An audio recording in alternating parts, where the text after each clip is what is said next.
আসসালামু আলাইকুম ওয়া রাহমাতুল্লাহ। সম্মানিত দর্শক, আপনাদের সম্মুখে নিয়ে আসলাম আজকে বৃষ্টির মতো টাকা পয়সা আসার এমন একটি আমল। বৃষ্টির ফোঁটার মতো টুপটুপ করে আপনার সংসারে টাকা পয়সা দিয়ে ভর্তি হয়ে যাবে। আপনার শুধু একটি আমল করতে হবে, সেই আমলটি যদি আপনি করতে পারেন, ইনশাআল্লাহু তাআলা আল্লাহ পাক আপনার সমস্ত অভাব মোচন করে আপনার যা চাওয়া আশা পাওয়া আল্লাহ পাক সব কিছু দান করবেন। কিন্তু আপনার সুযোগ মতে সময় মতে সেভাবে সেই আমলটি করতে হবে। সাথে একটি দোয়া আছে, দোয়াটা আপনার সম্মুখে শিখিয়ে দেব, বলে দেব, পাঠ করে দেব। সেই দোয়াটি আপনারা সাথে সাথে পাঠ করে নেবেন এবং দোয়াটি আপনারা মুখস্থ করে নেবেন ভালো করে। তো আমরা যে আমলটি আপনাদের সম্মুখে নিয়ে আসছি, সেই আমলটি যদি আপনারা সঠিকভাবে করতে পারেন, যে আমলটি করলে আপনার টাকা পয়সা ধন সম্পদ অত্যাধিক আসবে, অতিরিক্ত আসবে, আপনি গুণে শেষ করতে পারবেন না, হিসাব করতে পারবেন না। এই টাকা পয়সা যদি আপনি চান, তাহলে আপনার আমলে লাগতে হবে। যদি আপনি আমলের মাধ্যমে আল্লাহর কাছ থেকে নেন, তাহলে আপনি কামিয়াব হবেন। আর যদি আমলের মাধ্যমে না নেন, তাহলে আপনি কামিয়াব হতে পারবেন না। তো চলুন আমরা সেই আমলের কথা বলতে চলি। তো আল্লাহ রাব্বুল আলামিন আমাদেরকে যেগুলো আমল আল্লাহ পাক কুরআনুল কারীমের মধ্যে যতগুলো সূরা দিয়েছে, সমস্ত সূরায় তিলাওয়াত করা একটি আমল, যে কোনো একটি আয়াত পাঠ করার একটি আমল। তার মধ্য থেকে আজকে আপনাদের সম্মুখে এমন একটি সূরার কথা বলতে যাচ্ছি, যে সূরাটি পাঠ করলে আপনার টাকা পয়সা, মনের আশা, আপনার যা আশা আছে মনের ভিতরে, আল্লাহ পাক সব পূরণ করবে। সেই আশাটি আপনি পুরা করতে পারবেন, কিন্তু কাজটি আপনার করতে হবে নিয়ম মাফিক। অনিয়মিত কাজ করলে কোনো কাজ হবে না। নিয়মিত কাজ করলে আল্লাহ পাক সব কিছু কাজ সাকসেস করে দেবে ইনশাআল্লাহ তাআলা। তো ভাইজান, আপনি যে আমলটি করবেন, সেই আমল করার কয়েকটি নিয়ম আছে মাত্র।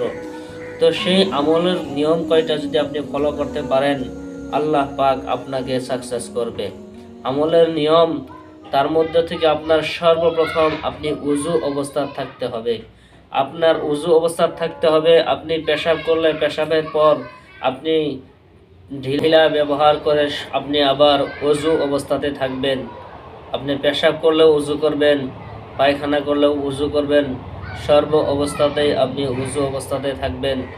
এরপর আল্লাহ রাব্বুল আলামিন আপনাকে ধন সম্পদের ভান্ডার খুলে দেবে, কারণ আল্লাহ পাক নিজের পবিত্র এবং পবিত্রতাকে আল্লাহ পাক অনেক ভালোবাসেন। তো সে আল্লাহ রাব্বুল আলামিনের কালাম, সেই কালামটি কিভাবে পাঠ করতে হবে, চলুন আমরা সেই আলোচনাটি একটু করি। আল্লাহ রাব্বুল আলামিনে কুরআনুল কারীমের মধ্যে 114টি সূরা দান করেছেন। 114টি সূরার মধ্যে আল্লাহ পাক সবটি আয়াত, সব কয়টা সূরারই মূল্য আলাদা আলাদা মর্যাদা আল্লাহ পাক সম্মান রেখে দিয়েছেন। সেগুলো প্রত্যেকটার ফজিলত বেলেগ বেলেগ, কিন্তু আল্লাহ রাব্বুল আলামিনে প্রত্যেকটা আয়াতের যেগুলো মর্যাদা এবং আল্লাহ পাকের নৈকট্য লাভ করার যেটা একটা জরিয়া পন্থা, এবং আল্লাহর কাছে চাওয়া পাওয়া, আল্লাহর কাছ থেকে নেওয়া, এগুলো সমস্ত কিছু আল্লাহ পাক বান্দাকে সিস্টেম দিয়ে দিয়েছে, খালি বান্দা নিতে জানতে হবে। তো চলুন আমরা সেই ভিডিওটি দীর্ঘ না করে, লম্বা না করে আপনাদের সম্মুখে সেই আমলটি পেশ করতে চলি। আপনি সপ্তাহের যে কোনো রবিবার দিন, সপ্তাহের যে কোনো 7 বারের যে কোনো রবিবারের দিন সকাল ফজরের নামাজের আগে কিবা তো পরে, যদি সকাল ফজরের নামাজের আগে বা পরে আপনি সেই সূরাটি পাঠ করবেন। সূরাটি হইল সূরাতুল ইখলাস। সূরাতুল ইখলাস সকাল আপনি ফজর নামাজের পর রবিবার দিন পূর্ব দিকে দাঁড়ায়া আপনি কি করবেন, 3 বার সূরা ইখলাস পাঠ করবেন। তারপর আপনি সূরা ইখলাস পাঠ করে, যদি ফজরের আগে পড়েছেন তাহলে ফজর নামাজ পড়ে বাড়িতে চলে আসবেন, কিংবা ফজরের পরে পড়েছেন তাহলে আরও কারো সাথে কথাবার্তা না করে চুপচাপ চলে আসবেন। শর্ত হইল আপনি আমল করার সময় কোনো ধরনের কথাবার্তা বলতে পারবেন না।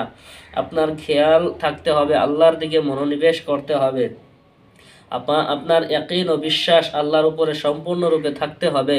আপনি এই আমলটি কন্টিনিউ চালিয়ে যান, কয়েকবার আপনি এই আমলটি করুন, আল্লাহ রাব্বুল আলামিন আপনাকে এমন টাকা পয়সা দেবে, এমন সম্পদ দেবে, বৃষ্টির মতো পড়বে, আপনার আশা পূরণ হয়ে যাবে। আপনি ভাবতেও পারবেন না আপনার এতটুকু টাকা পয়সা, এত সম্পদ কোথা থেকে আসলো। আপনি ভাবতে বাধ্য হয়ে যাবেন, আশ্চর্য হয়ে যাবেন আপনি। গতিকে আপনাদেরকে এইটা অনুরোধ করব, আমল করে আল্লাহ পাকের কাছ থেকে নিয়ে নেন। বিনা আমলে আল্লাহর কাছ থেকে নেওয়া যায় না। বিনা আমলে যত টাকা পয়সা কামানোর যেগুলো পন্থা আছে, ওই আমল ছাড়া পয়সাগুলা হক হালালি না হইলে, হারাম রুজি রোজগার হইলে সেগুলোর থেকে আপনার কোনোদিন ফল পাবেন না, এবং সেগুলোই আপনাকে এফেক্ট করবে, আপনার ক্ষতি করবে। সুদের টাকা খাইলে আপনার বেমার হবে, পরিয়ালের বেমার হবে, আরও অন্য কিছু ক্ষতি হবে।